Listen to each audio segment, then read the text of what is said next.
There are other functions, however, some of them more legitimate than others. One is to run secret wars, the covert action that's written and talked about so much, like what's happening in Nicaragua today from Honduras. Another thing is to disseminate propaganda to influence people's minds, and this is a major function of the CIA. And unfortunately, of course, it overlaps into the gathering of information. You have contact with a journalist, you will give him true stories, you'll get information from him, you'll also give him false stories. But you do buy his confidence with true stories? You buy his confidence and set him up. We've seen this happen recently with Jack Anderson, for example, who has his intelligence sources, and he has also admitted that he's been set up by them. Every fifth story just simply being false. You also work on their human vulnerabilities to recruit them in a classic sense, to make them your agent so that you can control what they do, so you don't have to set them up sort of, by putting one over on them. So you can say, here, plant this one next Tuesday. Can you do this with responsible reporters? Yes, the Church Committee brought it out in 1975, and then Woodward and Bernstein put an article in Rolling Stone a couple of years later.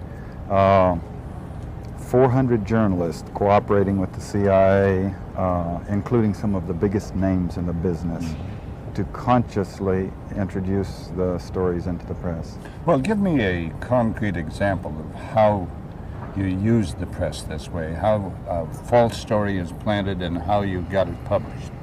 Well, for example, in my war, the Angola War that I helped to manage, 1/3 of my staff was propaganda. Ironically, it's called covert action inside the CIA. Outside, that means the violent part.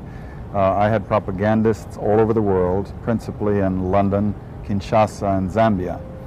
We would take stories which we would write and put them in the Zambia Times, and then pull them out and send them to a journalist on our payroll in Europe.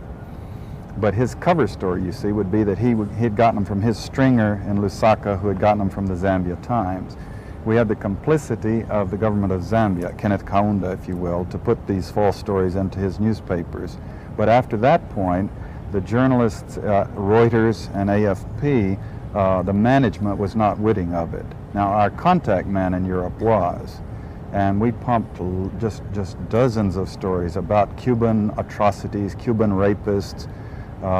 In one case, we had the Cuban rapists caught and tried by the Ovimbundu maidens who had been their victims, and then we ran photographs that made almost every newspaper in the country of the Cubans being executed by the Ovimbundu women who supposedly had been their victims. But these were fake photos? Oh, absolutely. We didn't know of one single atrocity committed by the Cubans. It was pure, raw, false propaganda to create an illusion of communists, eating babies for breakfast and that sort of totally false propaganda.